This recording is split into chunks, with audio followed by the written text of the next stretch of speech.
On va savoir pourquoi Joseph. Ah oui, j'avais promis qu'on parlerait de ça ce soir. On attend, hein, je suis désolée. Hein. C'est vrai, c'est vrai, c'est vrai, c'est vrai. C'est les femmes. Hein. Non, La non, c'est preuve, vrai. ça veut dire que je suis bien ce que tu dis. Hein. Ah, c'est magnifique.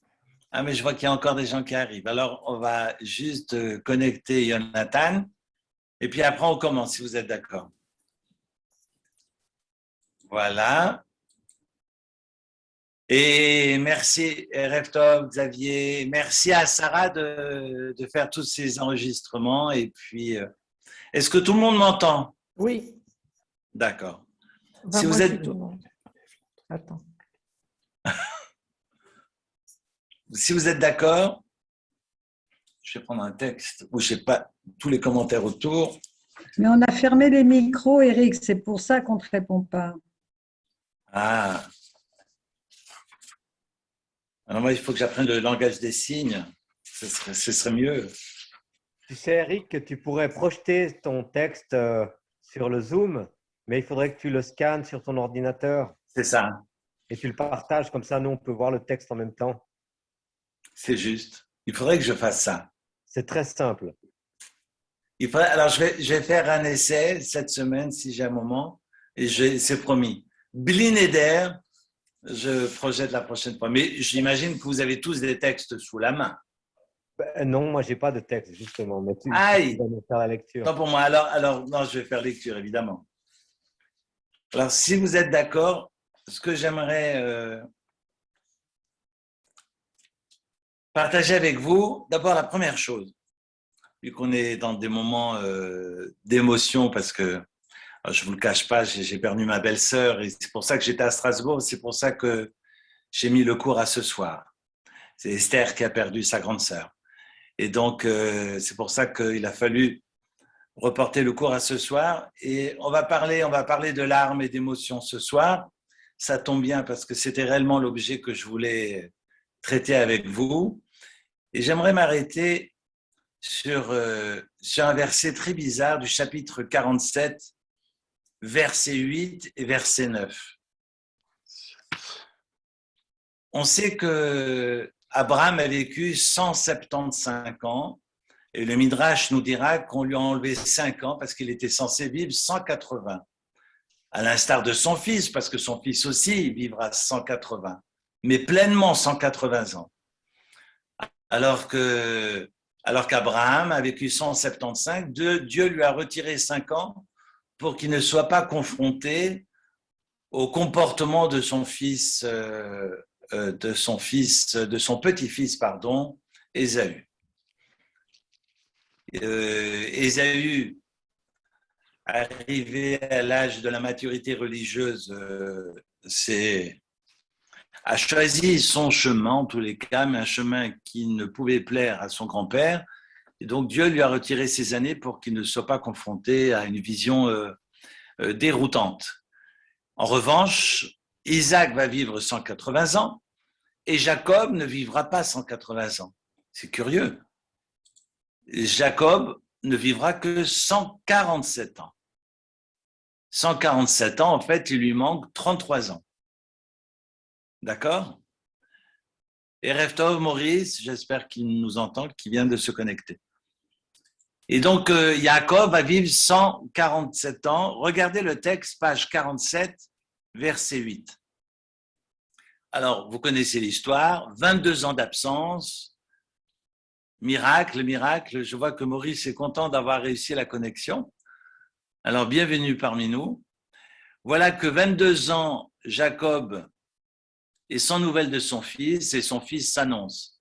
Et quand il va s'annoncer, évidemment, Jacob, on va y revenir d'ailleurs parce que tout ce mahalach, toutes ces retrouvailles avec de la joie, de l'émotion et des larmes, on en a parlé la semaine dernière, on va y revenir, eh bien, va conduire Jacob en Égypte. Ils vont tous se retrouver et Jacob se retrouve ensuite face à Pharaon. Et quand il est face à Pharaon, eh bien, il a les traits d'un homme qui a 130 ans. Vous allez me dire, s'il est censé vivre 180, 130 ans, c'est jeune. Je peux vous dire qu'Abraham et Isaac étaient jeunes à 130 ans. Et donc, Yaakov paraît non pas jeune, mais au contraire, raison pour laquelle, voilà que Pharaon lui demande « Quel âge as-tu » Kama yemei shene chayecha. Erev Tov, Albert. Erev Tov. Erev Tov. Et alors, je reprends. Voilà que je reprends pour Soraya et pour Albert. Voilà que Jacob, contrairement à son père ou son grand-père, ne vivra pas 180 ans, mais vivra 147 ans. Abraham a vécu 175 pour des raisons autres, mais voilà qu'il était censé vivre 180, il ne vivra que 147 ans. Et devant Pharaon, il est Vayamidé ou Lifnei Paro, il se présente à Pharaon, il est devant lui, et puis Jacob va le bénir, il lui rend hommage. Et à ce moment-là, au verset 8 du chapitre 47, Pharaon lui dit « Kama yemei shene chayecha » Finalement, quel âge as-tu? Et Yaakov de lui dire, Yemei shene megurai shloshim umeat shana meat veraim, hayu yemei shene chaya velo isigu et yemei shene chaya avotai bimei megureim. Voilà une phrase qui est longue. Voilà une phrase qui est longue.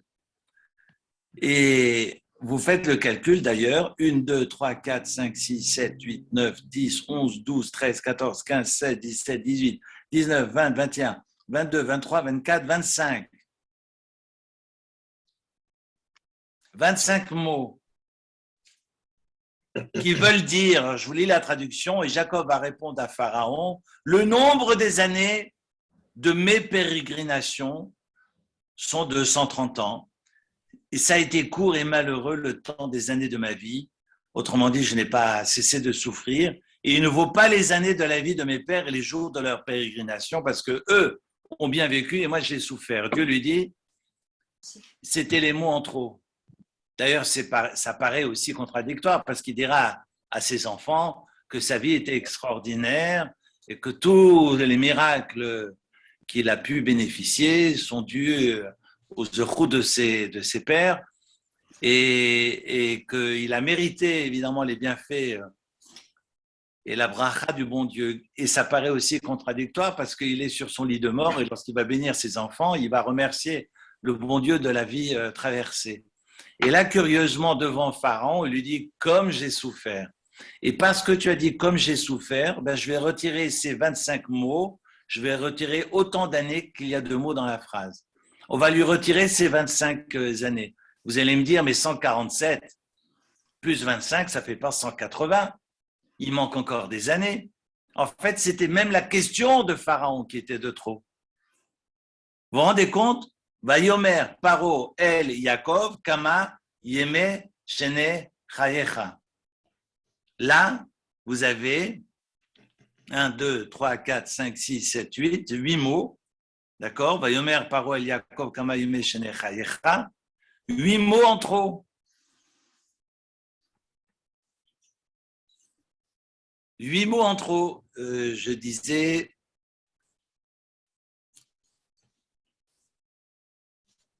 Oui, 25 plus les 8, ça nous fait 33. Et si on rajoute 33 à 147 ans, parce qu'il est mort à 147 ans, ça aurait fait nos 180 ans, initialement prévus. Vous allez me dire, mais je peux entendre, c'est difficile à comprendre, mais je peux entendre le Midrash, que tous les mots pour lesquels, j'allais dire péjoratifs, ces mots où il présente la vie qu'il a traversée vraiment d'un mauvais œil, qu'il soit condamné pour cela, parce qu'on sait que tous les mots dans la bouche du tzaddik sont des mots qui se réalisent. D'ailleurs, comment c'est marqué, ça c'est le Zohar qui le rapporte, on sait que lorsque, je n'ai pas le mot exact dans la tête, mais quand il parle de Rachel et qu'il annonce à Rachel, enfin qu'il annonce à ses femmes que la personne qui a commis l'erreur ne vivra pas, lo yichye, on sait que là aussi, ça correspond à ce 33, à 33 d'ailleurs, Yirye, c'est Yud, Chet, Yud, He, ça fait aussi 33. Si mes souvenirs sont bons, je crois que c'est le Zohar qui le souligne, et que ce lo Yirye lui sera aussi fatal, l'a été pour Rachel. Il a condamné Rachel parce que c'est elle qui a volé les idoles de son père, mais il lui sera aussi en contrepartie, enfin, j'allais dire en retour de manivelle, va aussi raisonner par rapport à lui-même et il sera condamné de ses 33 ans. Mais ça, je mets ça à part parce que ce que le Midrash va retenir, c'est que le fait qu'il ait dit « ma vie était une horreur », eh bien, il sera condamné pour ces mots prononcés et autant d'années par mots prononcés, mais on va nous dire « oui, mais alors ça ne fait que 25 ». Pourquoi on lui enlève 33 ans? C'était la question de Pharaon. Et ça m'a fait réfléchir et j'ai entendu un commentaire de Rav Shemouni la semaine dernière qui disait quand quelqu'un vient me dire « ça ne va pas », Eric, est-ce que ça ne va pas? C'est que j'inspire cette question. Et ce que le Midrash vient souligner, c'est que Yaakov, de par le visage qu'il a, si j'ose dire, Yaakov Avinu, que le visage qu'il porte au devant de Pharaon va inspirer la question de Pharaon. Pharaon jamais n'aurait dû poser la question, mais finalement, vous avez quel âge? C'était les mots en trop. Et parce qu'il a osé poser la question, alors il sera aussi condamné pour les 8 mots qui se trouvent dans ce verset numéro 8, où Pharaon pose la question à Yaakov, mais de combien d'années êtes-vous? Kama yeme shnei chayecha. Le nombre des années sont de combien? Enfin, quel est le nombre des années de votre vie, de ta vie? Chayecha d'ailleurs, invariablement au pluriel. C'est intéressant, vous allez me dire, oui, mais alors pourquoi on va condamner pour la question de Pharaon? Et je crois qu'on a cette responsabilité, ce que disait Rav Shemouni, on a cette responsabilité de la tête que l'on fait. C'est difficile, on a une vie qui est difficile, mais il faut garder le sourire, si j'ose dire. Évidemment,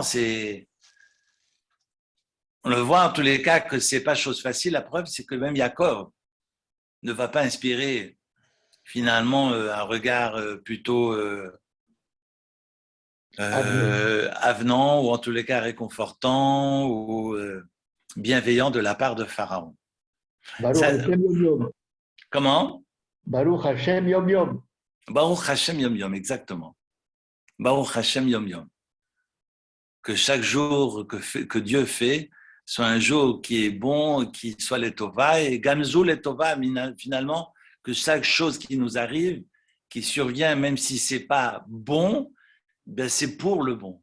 Gamzou les tova.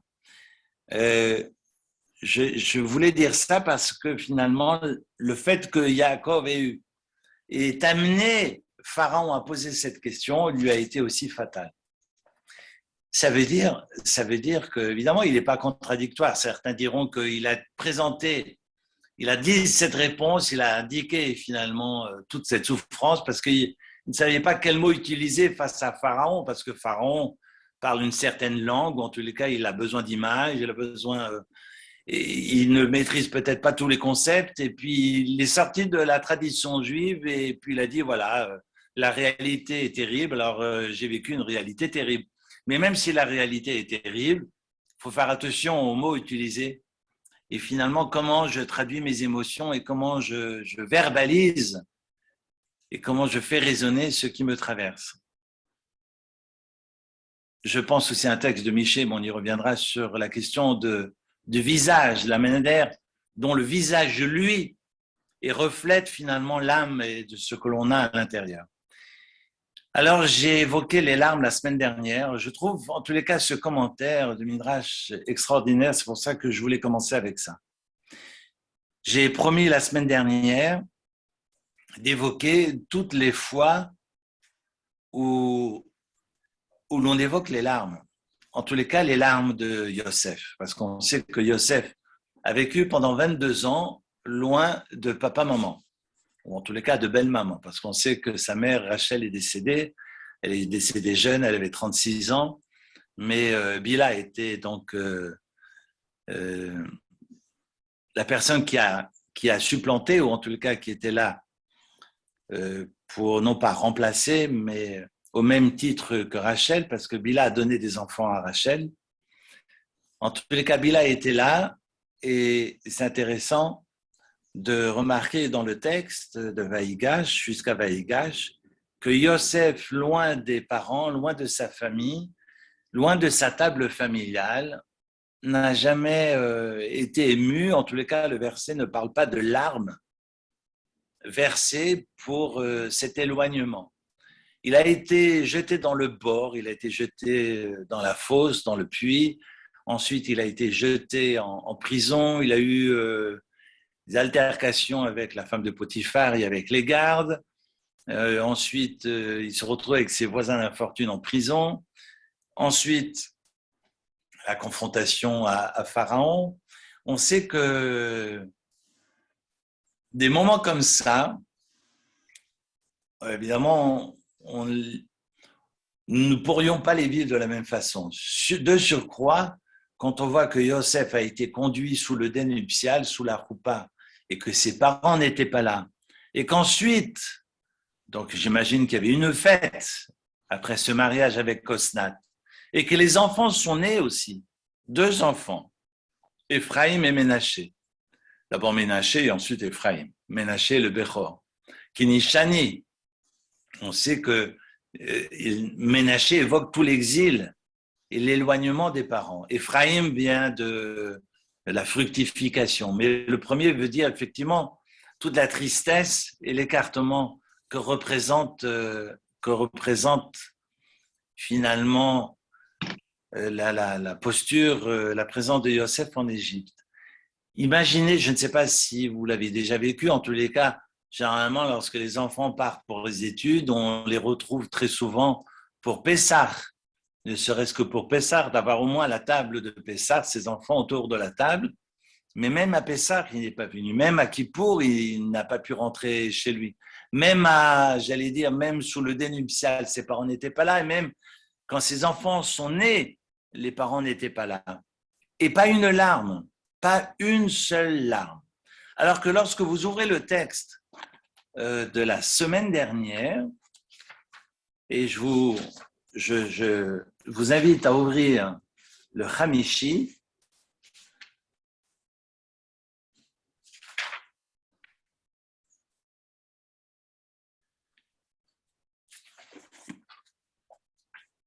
on a au milieu de Hamishi, c'est marqué au verset, sauf erreur, au verset 24 du chapitre 42, lorsqu'il y a eu cette histoire d'argent caché dans les sacs, eh bien,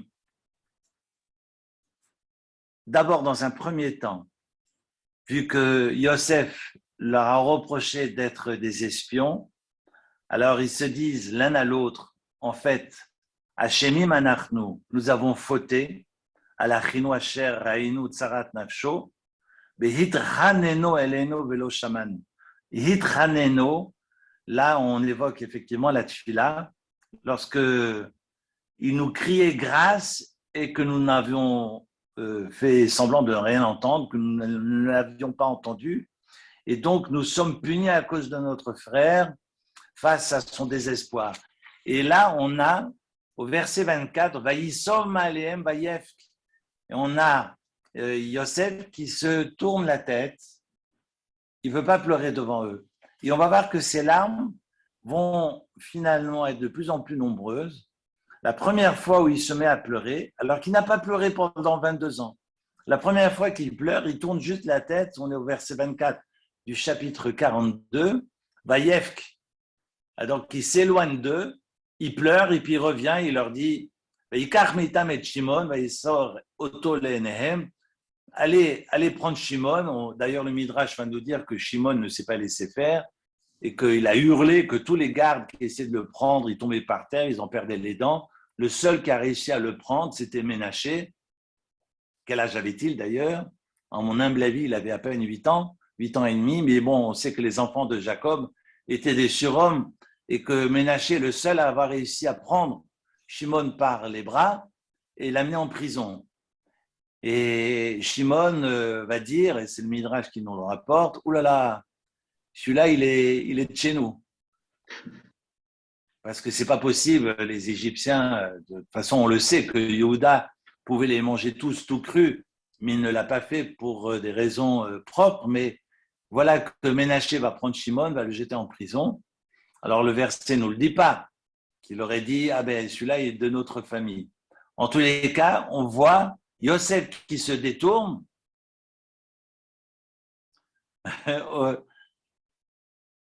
Et exactement. Et on voit Yosef qui se détourne. Et la fois suivante où il va pleurer, c'est lorsqu'il se retrouve face à Benjamin. Face à Benjamin, voilà qu'ils reviennent. Donc, la famine s'endurcit. On est à la 2e année. Joseph accepte qu'il s'en aille, que Yehuda parte, alors que son frère Rouven avait fait la proposition. Mais le père n'a pas écouté Rouven. Il n'a pas approuvé. C'est lorsque Yehuda a dit, je vais prendre moi et je prends la responsabilité de prendre Yehuda avec moi et j'en serai responsable. Kol hayamim, finalement, tous mes jours, et d'ailleurs le Zohar va nous dire, ce sont autant les jours que je vais passer dans ce monde-ci que dans le monde futur, je porterai la responsabilité, même dans le monde futur, si ton fils Benjamin ne revient pas, parce que c'est le fils de ta bien-aimée chérie Rachel, vu que le premier a disparu, il ne faudrait pas que le second disparaisse à son tour. Et ils sont devant Yosef, et Yosef doit non pas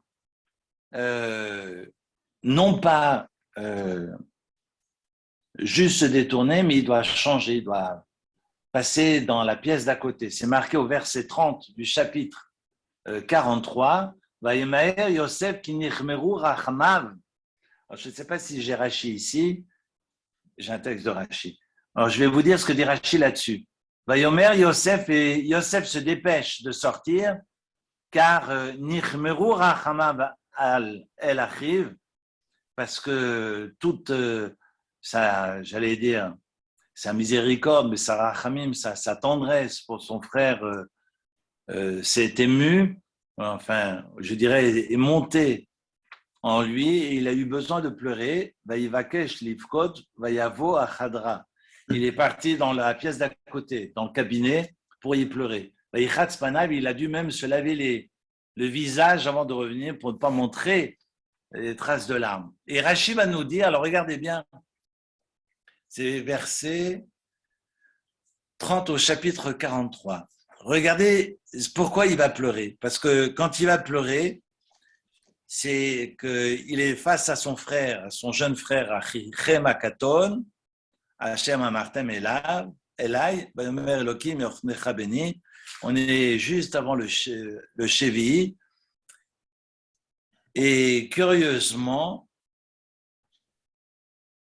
Yochnecha, d'ailleurs, c'est un terme qui évoque la Tfila, et on aura donc les frères qui vont répondre à Yosef, oui, c'est bien lui, Benjamin. Et lorsque Yosef va s'approcher de Benjamin, nous raconte le Rashi, il va lui dire, mais alors, est-ce que tu es seul, tu es le seul enfant de ta mère? Et il va lui dire, non, je ne suis pas le seul. J'avais aussi un frère, mais il a disparu. D'ailleurs, voici mes 10 enfants, pardon. Rashi va nous préciser, Amarlo Achayali, j'avais un frère, Veni Yoda Echanu, je ne sais pas où est-il, Yesh Lechabanim. Il va lui dire, mais tu as des enfants, tu t'es marié? Oui. Yesh Li Asara, j'en ai 10. Ah bon? Et comment il s'appelle? Et Benjamin va lui dire, alors lui il s'appelle Bella, celui-ci s'appelle Becher, et puis il va citer tous les noms, Ashbel, Gera, Naaman, Naïm, Yoter, Achev, Varosh. Vous connaissez évidemment les noms des enfants de Benjamin par cœur, mais chaque prénom des enfants de Benjamin rappelait Joseph, comme par exemple Bella, chez Nivla ben Naoumot, parce qu'il a été avalé. Becher, Pourquoi? Shaya Bechor Lémi, parce que c'était le Bechor, c'était l'aîné pour ma mère. Ashbel, chez Vao El Gera, parce que, pardon, chez Vao El, parce que le bon Dieu l'a rendu Chavou, il l'a rendu captif. Gera, chez Nidgayer, Barsania, parce qu'il a séjourné dans les auberges. Naaman, Shayanaim Beyoter, parce que c'était l'enfant le plus agréable. Aché, ça veut dire Achi, mon frère, mais il a appelé un de ses enfants Aché. Varosh, Roche, ça veut dire la tête. Aché Aya, Veroshiaya, c'était effectivement mon frère et ma tête. Moupim et Avilamat. En fait, chaque nom rappelle la mémoire de son frère disparu. Et là, comme on dit en français, ouais, on dit monter les tours, mais enfin, là, c'est par rapport à la colère, mais j'imagine qu'on évoque aussi, on exprime les mêmes mots par rapport à l'émotion. Il est complètement bouleversé, envahi par l'émotion, et là, il fond en larmes, il a besoin de quitter la pièce, et il va à Khadra dans son cabinet, dans l'annexe, pour éclater en sanglots. Ça, c'est la deuxième fois. Vous allez me dire, bon, mais c'est normal, parce qu'il exprime ses émotions. D'ailleurs, on ne parle plus des... Je ne sais pas si vous avez...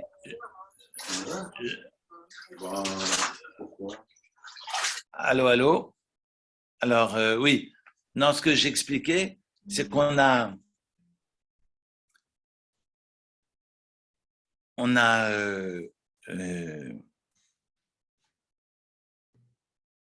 a toutes ces années sans l'expression d'une quelconque émotion, et on a maintenant des retrouvailles, et on comprend pas.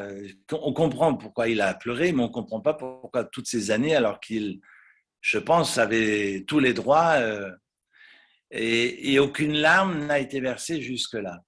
Non, ce que je voulais dire, c'est j'ai écouté il y a quelques semaines en arrière, si ça vous intéresse, Francis Midal, qui travaille beaucoup d'ailleurs sur la méditation, mais qui a fait un laïus, une conférence au HUG, et puis j'ai le lien de la conférence si ça vous intéresse, où il insiste beaucoup sur le fait qu'aujourd'hui, on ne doit plus parler de gestion des émotions. C'est ce qu'on entend souvent dans la bouche des médecins et des psychologues, il faut gérer les émotions.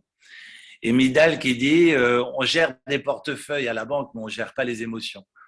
Les émotions, ça ne se gère pas. On les accueille, on les écoute, on les vit, on est traversé, on les valide, on les exprime, mais on ne parle pas de gestion. Et c'est vrai que ce terme de gestion, parce que j'entends souvent gérer les émotions, eh bien évidemment, c'est tout à fait inadéquat. Je vous donnerai la référence si ça vous intéresse. Ce qui est important, c'est qu'on a des émotions qui ne sont pas exprimées durant 22 ans. Et là, comme on dit, Yosef qui se laisse envahir par ses souvenirs et laisse finalement et son corps et sa tête s'exprimer à cet égard. La troisième fois où il va éclater en sanglots, mais là c'est face à ses frères, et là on est au début de la paracha, au début de Vaïgash. Regardez, lorsque au verset 31, au début de notre paracha, chapitre 44, voilà, Vaya Kiroto Kienanar Bamed, Yehuda va lui dire, voyant que mon fils Benjamin ne reviendrait pas auprès de moi, c'est Yehuda qui parle au nom de Jacob et qui a répété toutes les remontrances, en tout cas les avertissements de son père. Si mon fils ne revient pas, eh bien je mourrai, il mourra et tes serviteurs auront fait descendre les cheveux blancs de Jacob dans la tombe. Car comme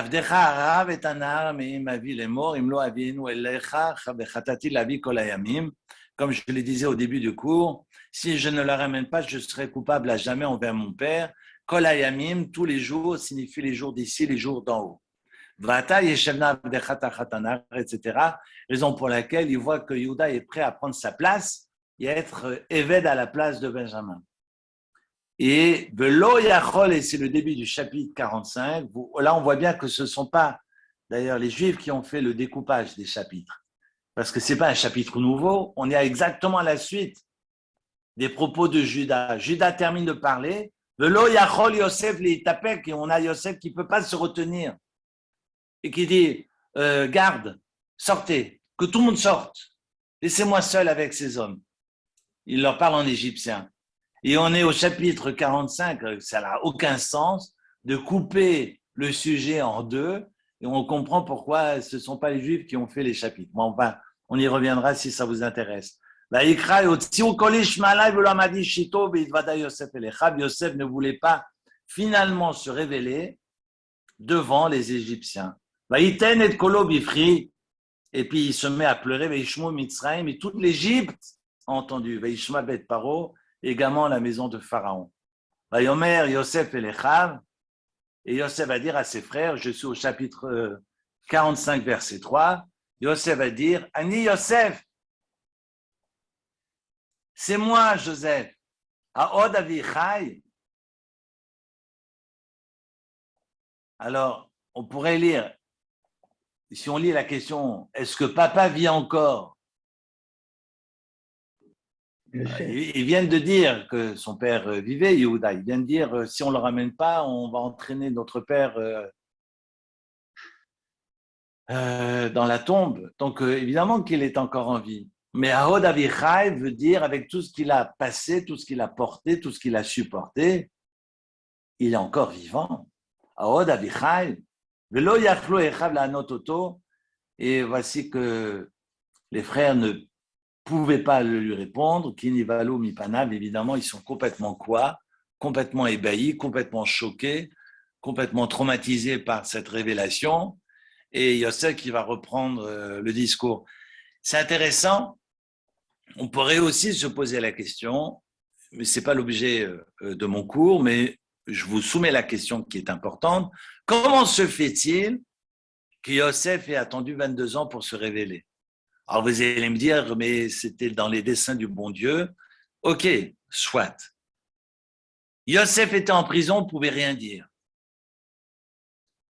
Mais d'abord, pourquoi pendant 22 ans son père ne l'a pas cherché? Et pourquoi pendant 22 ans, Yosef n'a pas cherché à reprendre contact avec son père? Il était en prison, d'accord, mais quand il accède au trône, il a tous les moyens du bord. Je veux dire, on n'a peut-être pas Twitter ou WhatsApp, mais il pouvait prendre son téléphone. Non, on pouvait prendre son chameau. Et d'ailleurs, 6 jours de marche en tous les cas jusqu'à Beersheba, je ne sais pas si c'est 6 jours de marche jusqu'à Hebron, en tous les cas c'est rapporté par Rashi, mais on envoie des messagers et puis il y a suffisamment d'hommes autour de Yosef pour qu'il aille dire, bon maintenant que je suis assis sur le trône, il y a mon père qui est seul au monde, qui croit que, voilà, allez me le chercher. Pourquoi il ne le fait pas? Pourquoi il ne le fait pas? On pourrait penser que dans la tête, je me mets à la place de Yosef, mon père ne vient pas me chercher parce que je suis vivant pour lui, mais qu'il ne vient pas me chercher parce que finalement, c'est peut-être fidèle à l'histoire familiale. On voit Abraham qui chasse Ishmaël. Il y en a toujours un qui est parti de la maison. On voit après, auprès d'Yitzhak, que c'est Esav. D'abord, il y a Yaakov qui est chassé de la maison parce qu'évidemment, il faut le protéger. Mais il y en a toujours un qui est écarté du domicile familial. Donc, on pourrait penser que Yaakov fait la même chose et pour permettre à cette cohésion, en tous les cas, la cellule familiale de ne pas exploser ou imploser, on va demander à l'un d'eux, qui est le troubillon de l'histoire, à Yosef de s'écarter. Raison pour laquelle Yosef se dit, je ne vais pas semer davantage de zizanie, parce que peut-être que c'est dans l'histoire familiale Ishmaël s'est retrouvé à l'extérieur. On voit que Yaakov s'est aussi retrouvé à l'extérieur et c'est Esav qui s'est occupé du père. Moi, je me retrouve à l'extérieur. Je ne vais pas aller chercher voilà, à me rappeler leurs bons souvenirs. Je vais rester en Égypte. Mais on pourrait, en revanche, poser la question dans l'autre sens. Mais comment se fait-il que Yaakov ne se soit pas intéressé à Yosef? On pourrait le comprendre dans un sens, mais pas dans l'autre. Et il y a une phrase dans les propos de Yehuda qui fait tout imploser. En fait, Yosef se rend compte, parce que jusque-là, il est persuadé que Yaakov, son père, le croit vivant et qu'il est écarté de la famille pour suivre, j'allais dire, l'histoire familiale. Mais qu'il est vivant. Et au moment où Yehuda va dire, ce qui est incroyable, regardez, le verset 28 du chapitre 44, Vayetza echad meiti, Yehuda parle au nom de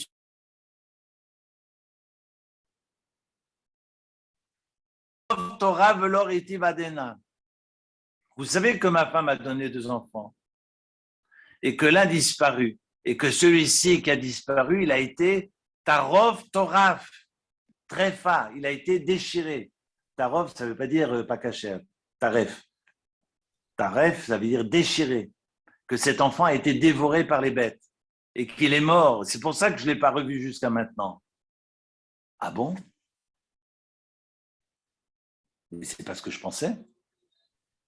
22 ans d'absence, parce que papa ne voulait pas reconnecter avec moi. Alors pourquoi j'irais me reconnecter avec lui? Parce que dans l'histoire familiale, il y en a toujours un qui a été isolé. Moi, je suis isolé pour permettre la harva, la hardoute entre les frères, enfin ceux qui restent à la maison. Mais si j'étais écarté, ce n'était pas volontaire. Si j'étais écarté, c'est parce qu'au final, dans les mots de Yehuda, cet enfant a été assassiné, a été dévoré par les bêtes. Vous vous rendez compte ce que ça veut dire? Mais mon Dieu, mais c'est ça. Et là, vous avez tout qui s'écroule. Dans la tête de Yosef, mais c'est pas possible. Mais j'ai rien compris. Tout cet éloignement à cause de cela, parce que mon père me croyait mort. Et c'est pour ça qu'il n'est pas venu me chercher. Que moi, j'aille pas faire signe, parce que je crois que c'est dans l'histoire familiale. Mais en fait, je me suis trompé de A à Z. Vous vous rendez compte ce que ça veut dire? Et finalement, ne me dites pas, on est tous avec des secrets de famille, des nœuds. Finalement, c'est plus facile de créer du lien avec des gens qu'on ne connaît pas qu'avec ses propres proches. Vous me comprenez, parce qu'on sait combien il est difficile de construire des relations et de surcroît au sein de la même famille. Et vous vous rendez compte, voilà, les secrets de famille ne sont pas nés d'aujourd'hui. On voit Yosef qui échafaude finalement toute une machination, des hypothèses, mais effrayantes. Ma famille ne vient pas me chercher, ils savent que je suis vivant, mais ne veulent rien savoir de moi parce que voilà, c'est comme ça. Mais pas du tout.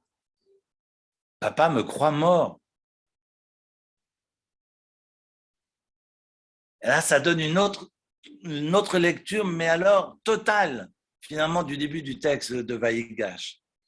Et voilà que Yosef explose en sanglots. Il demande à ce que tout le monde sorte. Finalement, ça ne sert à rien que les gens sortent parce qu'il va pleurer. Et puis il y a toute l'Égypte, toute la Mésopotamie qui va l'entendre. Et il pleure. Voilà la 3e fois. 3 fois, il va pleurer devant ses frères. Et il pleure. Et ensuite, il va s'approcher de son frère Benjamin, qu'il va gâter. Alors là, on va encore se dire, oui, mais s'il remet encore une couche pour semer la jalousie entre frères, on est mal barré. Non, il faut faire attention aux mots, il faut reprendre Rashi et la Gemara dans le texte de Sota, mais voyez juste comment il retrouve son frère, Benjamin, et il se jette à son cou, et c'est marqué dans le texte qu'il ne s'est pas jeté à son cou, mais qu'il s'est jeté à ses coups.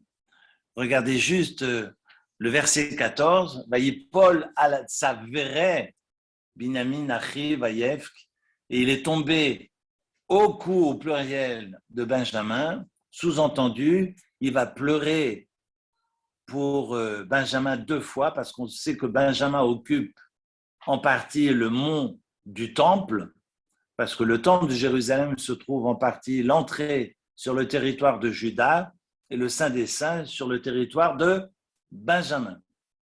Et donc, quand il pleure sur Benjamin, il pense au premier temple qui sera détruit et au second temple qui sera détruit.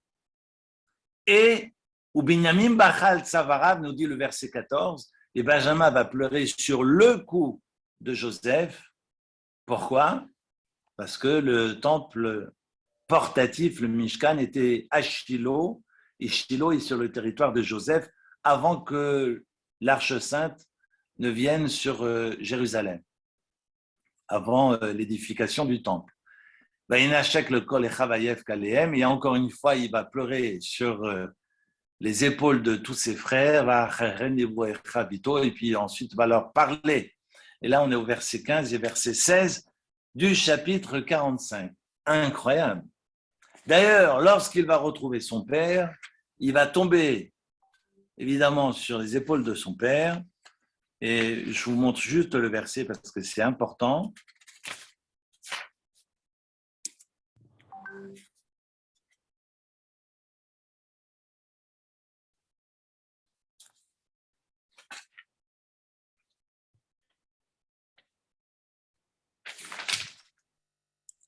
Alors, verset 29 du chapitre 46, le verset 29. Joseph va donc atteler son char, va y aller Israël, va aller à la rencontre de son père Israël, son père porte le surnom d'Israël ici, à Goshen. Goshen, d'ailleurs, Goshna, a la même valeur numérique que Mashiach, qui est 358. Vaïra, et là, Vaïpol al Tsavarav, il va pleurer au cou de son père, Vaïev kal Tsavarav Od, et donc il se précipite à son cou, il va pleurer longtemps dans ses bras, mais on ne voit pas Jacob pleurer dans les bras de Joseph. En fait, il n'y a que Joseph qui pleure. Et le Midrash viendra nous dire, non, parce que pendant que Joseph pleure sur le cou de son père, que fait Jacob? Il prie. Shema Israël Hashem Elokeinu Hashem Echad. Mais comment se fait-il? Et lui n'a pas de gestion des émotions. Enfin, je fais exprès. Mais il n'est pas envahi comme finalement Yosef de toutes ses émotions. Et bien, il faut comprendre, et Rav Boshko écrit joliment le fait que Jacob va plus loin que la période des 2 temples de Jérusalem. Lorsque Yosef et Binyamin se retrouvent, lorsque les 2 frères se retrouvent, ils pleurent sur les exils forcés du peuple juif. Mais Jacob, il ne pleure pas parce qu'il voit plus loin. Il sait que finalement, Hashem Elokeinu Hashem Echad, qu'à la fin des temps, finalement, au temps messianique, tout le monde sera réuni, l'humanité fera un et reconnaîtra Hashem Echad, l'Éternel un. Donc, on comprend pourquoi Yosef, qui est dans une projection, qui est capable de voir plus loin, on comprend pourquoi il pleure, mais on comprend aussi pourquoi Jacob, lui, à son tour, ne pleure pas, parce qu'il va encore plus loin que Yosef. Et il sait qu'à la fin du temps, à la fin des temps, tout le monde sera réuni dans dans le respect du bon Dieu, du Dieu un, Hashem Elokeinu, Hashem Echad. Voilà l'histoire des larmes versées par Yosef. On peut comprendre que finalement, il y ait beaucoup de tristesse. Et de joie. Et comment? Et de joie à la fin. Et que l'histoire Il y a de tristesse et de la joie. Et il y a de la joie, mais mais ce sont des larmes de joie. Hein. J'ai envie de dire que ce sont des larmes de joie, mais alors pourquoi il n'y a pas eu de larmes de joie avant? Et pourquoi il pleure à ce moment-là? Et pourquoi il ne... Je sais pas, moi je verrais mon frère que je n'ai pas vu pendant 22 ans, je monte sur la table et je danse la polka, enfin je sais pas, une autre danse. Mais on a des larmes à ce moment-là, bon, on peut l'entendre, mais alors pourquoi il n'a pas pleuré avant? Parce qu'il a terriblement souffert. Je parlais de ce Pessah ou bien de tous les Shabbatot. On n'est pas obligé d'aller manger chez les parents à Pessah. Enfin, tous les Shabbats, on peut se contenter d'aller retrouver ses parents à Pessah. Mais je dis ça parce que on n'évoque aucune larme jusqu'au moment où les frères sont face à Yosef. J'ai suivi un shiur de Rav Schneerson Ashkenazi la semaine dernière qui m'a fait réfléchir à ce que j'aimerais partager avec vous ce soir. Ce n'est pas la seule chose que j'aimerais partager, mais autour des larmes, on sait que Yosef va se battre toute sa vie pour la fraternité, Arva et Ardout. On sait que ce qui fait la différence entre Yehuda et Yosef, c'est finalement la définition du juif en exil, la définition du juif tout court. Est-ce que j'ai besoin du lien pour me constituer, du lien à l'autre pour me constituer ou pas? Yehuda estime cette relation au monde alentour futile parce qu'il est réellement, je vais résumer, je vais essayer de synthétiser, ne pas être trop vulgaire dans mon résumé, mais j'ai envie de dire que Yehuda est plus dans une verticalité que Yosef. Alors que Yosef, pour lui, il est important de créer le lien avec le monde alentour parce que c'est ce qui fait qu'il est juif. On va avoir ces discussions entre Yosef et Yehuda à travers toutes les périodes de l'histoire juive. On le voit dans les Tanaïm, entre Hillel et Shammai, on le voit entre Rabbi Ishmael et entre Rabbi Eliezer et Rabbi Yoshua, entre Rabbi Shimon Bar Yochai et ses pairs. On le verra constamment, ces discussions, est-ce que j'ai besoin du monde pour exister ou pas, ou est-ce que le monde est là juste pour pourvoir et me permettre finalement de subvenir à mes besoins? C'est dit, j'allais dire vulgairement, mais évidemment ça mérite qu'on y réfléchisse plus longuement, et c'est pas à le prendre à la légère, mais de comprendre réellement ce qui finalement, quel est l'horizon de Yehuda et quel est l'horizon de Yosef. Et d'ailleurs, le Midrash va nous dire que si Yehuda et Yosef sont capables de se retrouver, Mashiach ben Yosef, le Mashiach ben Yehuda, qui est finalement le Mashiach ben David, si les deux se retrouvent et qu'on arrive à combler, finalement, à retrouver une harmonie, eh bien, le Mashiach peut venir. Raison pour laquelle, c'est ce que Jacob a essayé de faire. Vous reprenez juste le verset 28 du chapitre 46, si vous l'avez sous les yeux. Le verset 28 va nous dire « Et Yehuda shalach lefanav el Yosef. Leorod lefanav goshna vayavu arsa goshen. » On voit Jacob qui va envoyer Yehuda vers Yosef.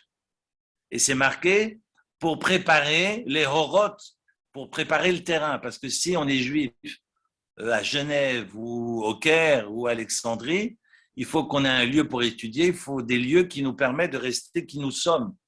Hein, contrairement au discours horrible de Zemmour, on a besoin de préserver notre identité pour pouvoir créer le lien avec le monde alentour. Et c'est ça la richesse de l'humanité. C'est non pas de se ressembler, mais c'est de se rassembler, d'être ensemble avec la préservation des différences de chacun. Vous voyez que les horod, les fanav, les horod, c'est le verbe qui va donner le mot Torah, qui est le substantif. Les horod veut dire enseigner, transmettre.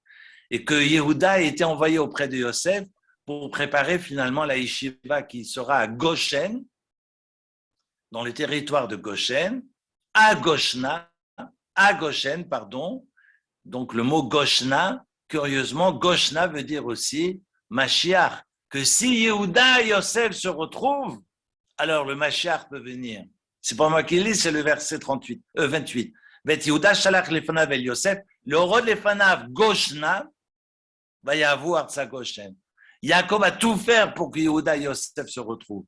Et s'ils arrivent à se retrouver, autrement dit, s'ils arrivent à être unis, alors le Mashiach peut venir. Et si le Mashiach n'est pas venu à ce moment-là, c'est que finalement la jonction, ou plutôt le pont, n'a pas pu réellement se construire entre l'un et l'autre. Et on va avoir cette bataille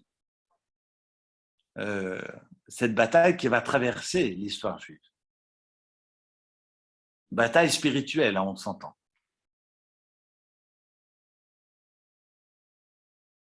Alors, je reviens à ma question. Pourquoi des larmes? J'ai envie de dire, pour reprendre les propos de Rav Ashkenazi, j'ai envie de dire que les larmes aident à faire le deuil. Les larmes sont nécessaires. Je n'ai pas besoin de vous faire un cours sur les 5 étapes de Kubler-Ross. On sait que dans le deuil, la tristesse fait partie finalement des étapes du deuil qui nous permettent de valider, puis de dépasser, de continuer la vie et de remordre la vie à pleines dents. Donc les larmes sont évidemment nécessaires et nourrissent et sont importantes. Elles ont leur place et il faut pouvoir pleurer. Et il faut pleurer. D'ailleurs, quelqu'un qui est dans la tristesse et qui ne pleure pas, moi, généralement, j'ose mettre les pieds dans le plat et je lui demanderai qu'est-ce qui se passe pour qu'il y ait autant de retenue. C'est quelque chose, j'allais dire, c'est une étape qui est fondamentale et qui est saine dans les étapes du deuil. Maintenant, et pour reprendre les mots de Rav Ashkenazi, alors ça, c'était mon propos parce que je fais un lien avec la psychologie, mais ce qui est important, c'est de comprendre. Alors, on sait que quand il dit qu'il shani, qu'il appelle son enfant ménaché, parce que Nisha veut dire oublier, on est face à un homme qui cherche finalement sa mission et qui essaie de comprendre et qui a compris depuis le départ à travers ses rêves. Yosef n'est pas idiot, il va répéter ses rêves parce qu'il comprend que le bon Dieu, qu'il est un canal divin et que le bon Dieu le guide sur un chemin, mais il ne sait pas quel est ce chemin. Et il veut comprendre quel est son chemin de vie.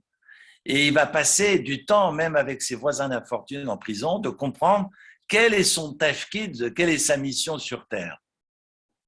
Et tant qu'il est dans cette, j'allais dire, dans cette guerre, dans ce travail de comprendre quelle est ma mission, il ne peut pas pleurer. Parce que pleurer, finalement, lui ferait tomber les bras. C'est une manière de lâcher prise qui est saine, comme je le disais. Mais ça va évidemment casser le deuil et ça va le rentrer, j'allais dire, le mettre dans un hergel, dans une nouvelle roue de la vie. Et il ne veut pas pleurer parce qu'il veut justement rester fort dans la situation à laquelle il est. Et tant qu'il ne sait pas quelle est sa shlichut, tant qu'il ne sait pas quel est son tafkid, tant qu'il ne sait pas quelle est sa mission, sa shlichut, il se dit, je ne peux pas me permettre de pleurer. Que ce soit sous le deuil nuptial sans mes parents, que ce soit dans la naissance, à travers la naissance de mes enfants, que ce soit parachuté et transbahuté à gauche, à droite, chez Potiphar, en prison, etc. Tant que je suis en guerre, je ne pleure pas. Parce que je suis dans une shlichut et je veux comprendre quelle est cette shlichut. Au moment où il a compris que finalement, sa shlichut, son travail consiste à mettre en place, à établir une fraternité dans la famille, à travailler pour l'union et l'unité dans sa famille. Et à partir du moment où il va comprendre que la harva, que la fraternité est le sens de sa vie, alors là, il lâche prise. Et quand ses frères vont dire « Hashemim anachnu », nous sommes des fauteurs, nous tous ensemble, nous sommes des fauteurs, alors des larmes commencent à couler.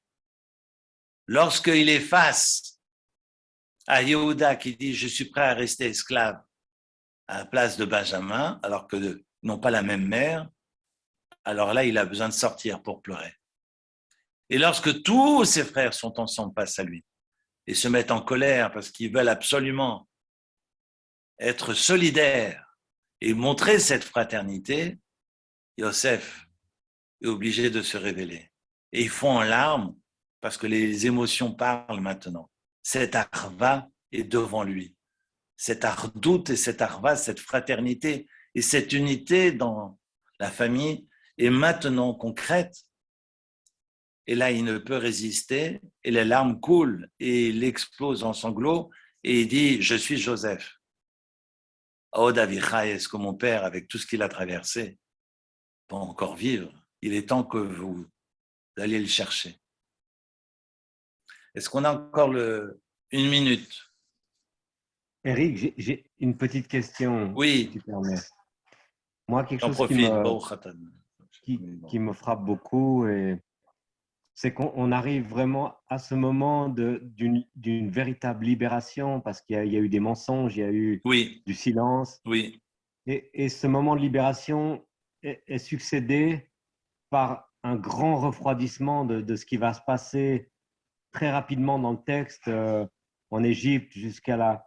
Et pourquoi ce sens en fait de cette montée extrêmement puissante qu'on vit à travers cette retrouvaille, avec ce grand froid que le peuple va ensuite vivre en Égypte. Voilà.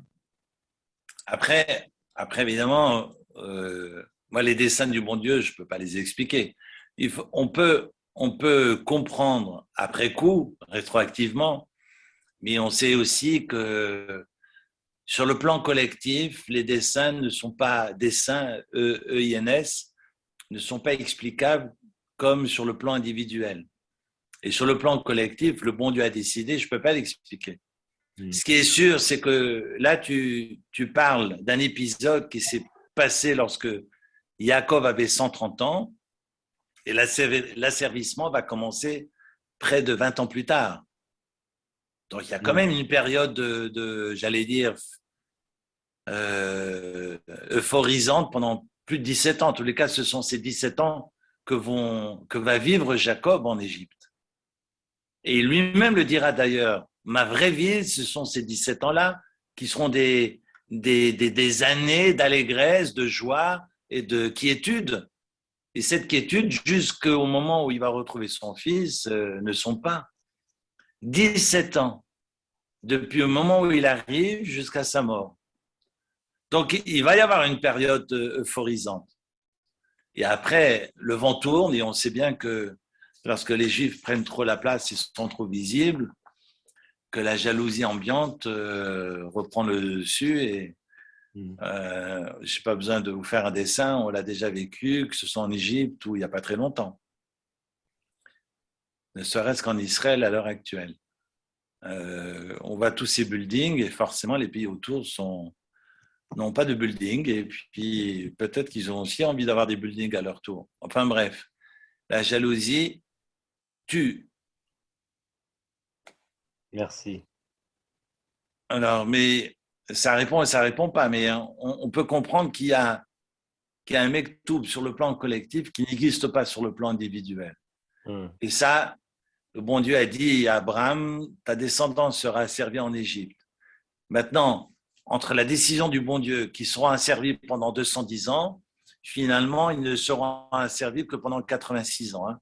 Ça réduit sensiblement le temps que Dieu avait fixé au préalable. Donc, en fait, même dans la décision du bon Dieu, on peut réduire finalement cette condamnation. On sait qu'il y avait 210 ans qui étaient signés par le bon Dieu et que Dieu avait promis à Abraham que l'esclavage allait durer 210 ans, mais finalement, l'esclavage n'a pas duré 210 ans.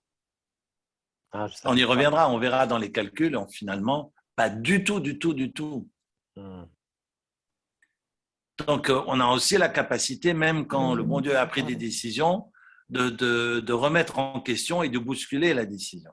C'était pas 400 ans qui sont réduits à 210 ? C'est 400 ans. Oui, mais même les 210 ans vont être réduits. Et comment ça? D'où tu sors ça? Bon, on y reviendra, Quand on fera le Shemot, quand on fera la paracha des Shemot. Arba Meot Shana, non mais 400 ans, alors après savoir est-ce que les 400 ans c'est depuis la naissance d'Isaac, c'est pas au moment où en tous les cas Dieu fait la promesse à Abraham. Arba Meot Shana, est-ce que ces 400 ans peuvent démarrer en terre étrangère et pas forcément en Égypte?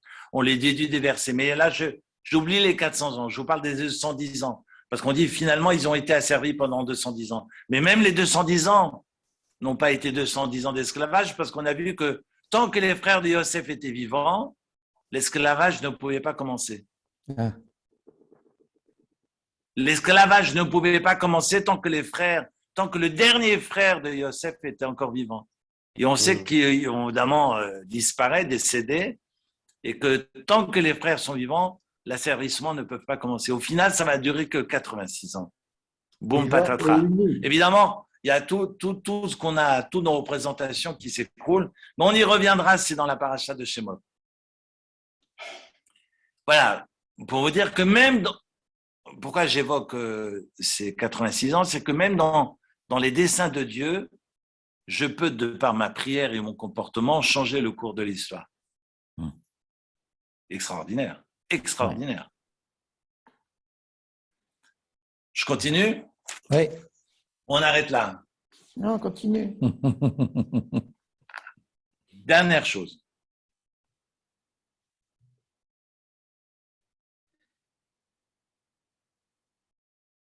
Évidemment, c'est une paracha, j'ai envie de dire, une paracha messianique.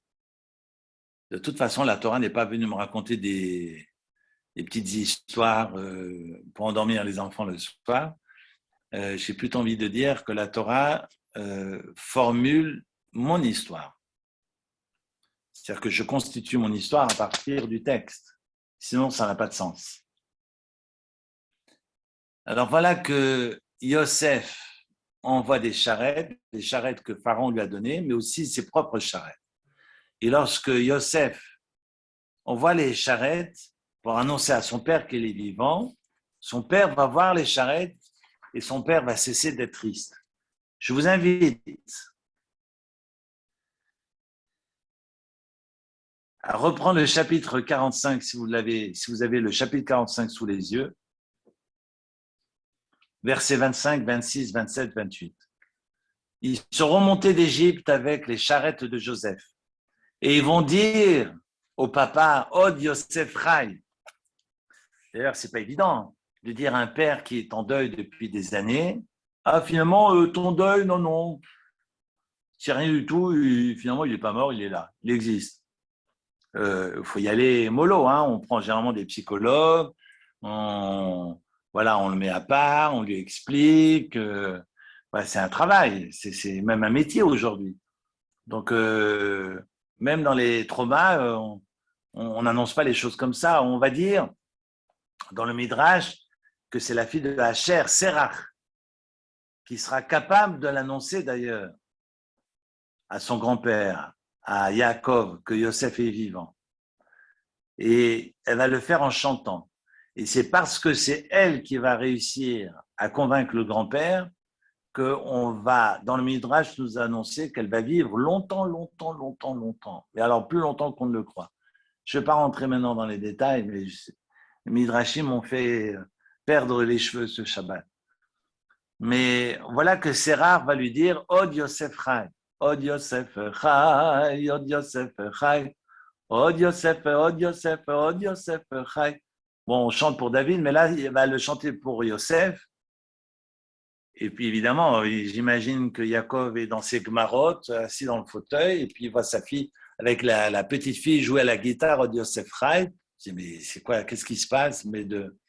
On comprend que la musique, non seulement adoucit les mœurs, mais va permettre à Yaakov de comprendre qu'il se passe quelque chose de bizarre. Od Yosef Chai, v'chiu Moshe b'chol eretz Mitzrayim, v'yafog libo kilo emin lahem. Et on a bien compris que Yaakov ne va pas les croire. Son cœur est resté froid, nous dit la traduction, parce qu'il ne les croyait pas. V'lo emin lahem. D'abord, là, avec Kol Divrei Yosef, et les frères vont dire oui, mais si, papa, mais crois-nous, etc. Et au moment, Vayar et Agalot, Asher Shalach Yosef, la Set Oto Vatechi Roach Yaakov Abiem. Au moment où Yaakov va voir les charrettes que son fils a envoyées, il va se dire ah, mais oui, bien sûr. Et là, il va comprendre que Yosef est vivant. Pourquoi au moment de voir les Agalot? Alors là, on pourrait passer 2 heures. Mais j'aimerais juste prendre un rachi à la fin de Shoftim dans le Deutéronome. C'est intéressant, juste pour vous rappeler que le bon Dieu ne demeure pas avec les tristes. C'est marqué, Vatechi Ruach Yaakov Aviem, lorsque Yaakov a compris que Yosef était vivant et qu'il a recouvré la joie, qu'il a retrouvé la joie de vivre, Vatechi Ruach Yaakov Aviem, le Ruach HaKodesh est revenu à lui. Autrement dit, le bon Dieu ne reste pas avec les gens tristes.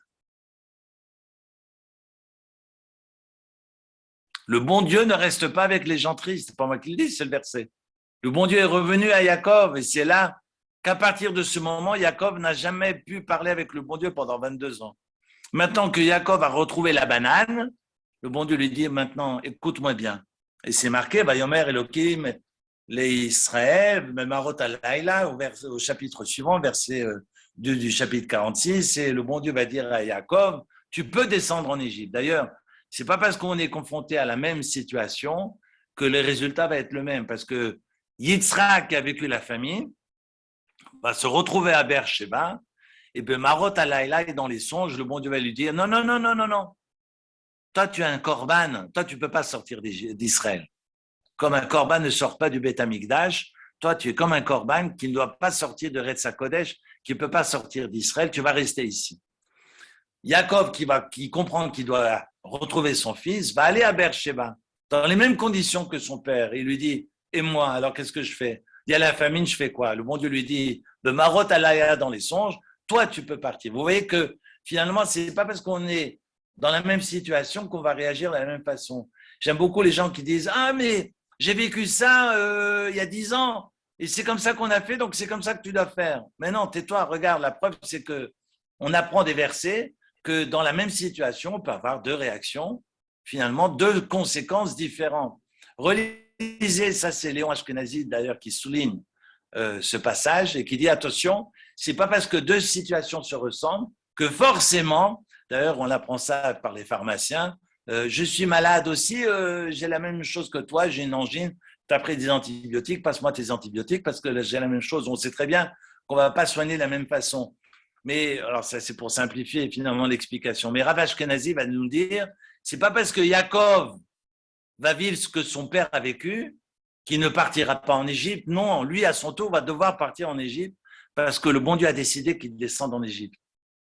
C'est important ce que Rav Ashkenazi dit. Là c'est Léon Ashkenazi.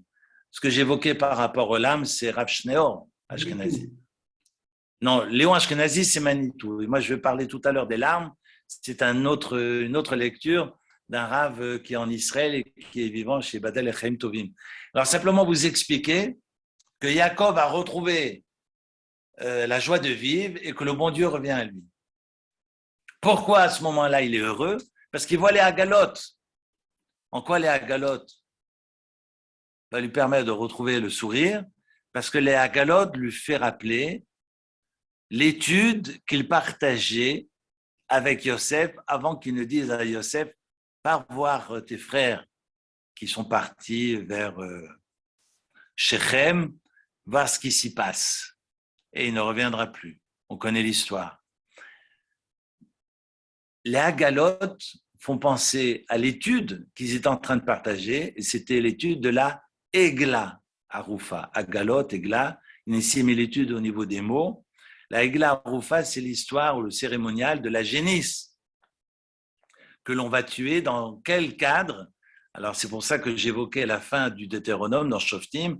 On sait lorsque l'on trouve un corps, une personne assassinée dans les champs, en terrain vague et on ne sait pas qui l'a assassiné. On a beau chercher et on n'a pas trouvé l'assassin. Nous enseigne la Torah, c'est ce qu'on appelle un met mitzvah. On va mesurer la ville la plus proche et on va demander aux responsables religieux de cette ville la plus proche de crier et de clamer haut et fort, nous n'avons pas assassiné, nous n'avons pas fait couler le sang de cette personne. Évidemment qu'ils n'ont rien fait couler, mais la Gemara viendra expliquer qu'effectivement, si cette personne était venue chez nous à Genève, on l'aurait forcément accueilli, on lui aurait forcément donné le gîte et le couvert, et on lui aurait forcément donné tzedal aderer, des provisions pour lui éviter de se faire assassiner comme ça et livrer lui-même dans les champs. Vous vous rendez compte de ce que ça va chercher? Ça veut dire que quand un étranger arrive dans la ville, on va forcément l'accueillir, ce qui est tout à fait normal à Genève. Mais moi, je vous parle des autres communautés. Que quand on a quelqu'un qu'on ne connaît ni la dent d'Idève, on ne lui dit pas « t'es qui, toi ?» mais on lui dit « est-ce que vous avez un lieu où manger pour ce Shabbat ?» Je parle des autres villes, parce qu'à Genève, évidemment, on sait accueillir, ce n'est pas la question. Mais simplement, je reviens au sujet de ce soir, c'est qu'on doit lui donner le gîte et le couvert et on doit le raccompagner. Autrement dit, on doit lui donner des provisions pour la route. Et donner des provisions pour la route, c'est donner des provisions matérielles, mais aussi spirituelles. Parce que s'il avait eu des provisions, il n'aurait pas été livré à lui-même et ne serait pas retrouvé face à des brigands et fatalité de la situation. Et il est mort, peut-être que cette mort aurait été évitée. Cela veut dire que Yosef symboliquement dit à son père, « Papa, tzedal aderer, des provisions, tu m'en as donné. Non seulement tu m'en as donné, mais tu vois le noyau de ce cercle, de ces roues, de ces agalotes, de ces charrettes. Eh bien, ce cercle-là représente la vie et ça roule. Et parfois, on est en haut, parfois on est en bas, parfois on est dans la joie, parfois on est dans la tristesse. Mais sache, papa, que le noyau, que le centre de cette roue, les cieux, et reste à sa place. Et que ce que tu m'as donné, tzedal aderer, les provisions que tu m'as données, l'identité que tu m'as transmise, eh bien, elle est forte en moi et elle n'a pas bougé d'un iota. Je t'invite à me retrouver. Tu ne risques pas de disparaître, assimilé, absorbé dans les mots horribles de Zemmour, l'Avdil, mais tu ne risques pas d'être assimilé, mais tu auras toutes les chances de rester toi-même en Égypte, à Goshen. Et donc, tu peux descendre en toute sérénité. Ça, c'est un. Deuxièmement, on sait depuis le traité talmudique qui traite de cette question du halal, de ce cadavre, que si par hasard, alors ça va être un peu lugubre ce que je vais vous dire, mais si on trouve un mort et que la tête est détachée du corps, eh bien, Midrash viendra nous dire qu'ils étaient en train de discuter, Yosef et son père, au moment où le père dit à son fiston, va chercher mes frères, va chercher tes frères. À ce moment-là, ils discutaient de savoir est-ce que si le corps est détaché de la tête, qu'est-ce qui est important? De ramener le corps à la tête ou bien de ramener la tête au corps? Autrement dit, est-ce qu'on va calculer et on va mesurer la vie la plus proche du corps ou de la tête? De la tête. Donc, c'est le corps qui doit aller vers la tête ou c'est la tête qui doit aller vers le corps? Le corps qui va vers la tête. Alors, évidemment, c'était, Maurice, la discussion que Jacob et Yosef ont eue avant que Yosef ne disparaisse. Et l'avis de Yosef, c'était que la tête aille vers le corps. Et la tête, c'est Jacob et le corps, c'est Yosef.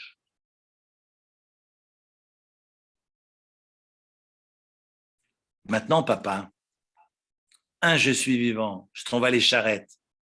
Et comme clin d'œil, je t'envoie ces agalotes pour que tu comprennes que c'est bien moi. Et il n'y a que Jacob qui pouvait le savoir. C'est pour ça que c'est marqué « Vatechiroach Yaakov Aviem ».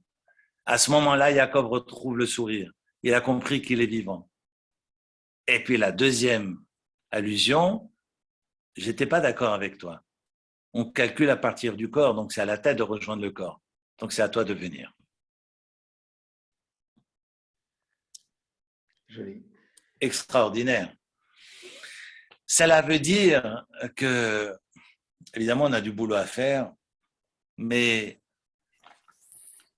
ce que j'aimerais reprendre juste les propos de Rav Shneor Ashkenazi, c'est que ce qu'on appelle Bechi, ce qu'on appelle les larmes sont nécessaires. Mais quand il y a une shlichut, quand on est en pleine bataille pour trouver son chemin, eh bien, c'est difficile de laisser place à ses émotions. Et on le verra plus tard avec Aaron et ses enfants qui vont mourir à ses pieds. À un moment donné, c'est même Aaron qui lui dit « Je remplis ma fonction, je termine le sacrifice parce qu'on est en pleine inauguration du tabernacle, mais après que juste fini l'inauguration, Moshe ne me demande plus rien parce que maintenant, j'aimerais laisser place à mes émotions. » Et c'est très important de trouver l'équilibre entre les exigences de Dieu et sa personne et finalement ses propres émotions que je dois entendre et que je dois vivre et de trouver l'harmonie finalement entre ces deux exigences, l'exigence du ciel et l'exigence du corps et de la personne. Et il n'y a que Aaron à Cohen qui a réussi à nous montrer finalement le chemin. Et voilà le travail qu'on aura à faire en tous les cas les semaines à venir. Merci de votre fidélité et de ce partage de ce mardi exceptionnel. On est dans les émotions, ma femme et moi, et on va continuer à construire et à bâtir une humanité un peu plus humaine. Et voilà pourquoi le travail n'est pas fini. Amen. Shavua Tov. Shavua Tov, Eric, et merci. Merci à vous. Shavua Tov, merci infiniment. Merci. Bonne semaine, bonne fin de semaine. Merci beaucoup. Shavua Tov, Shavua Tov.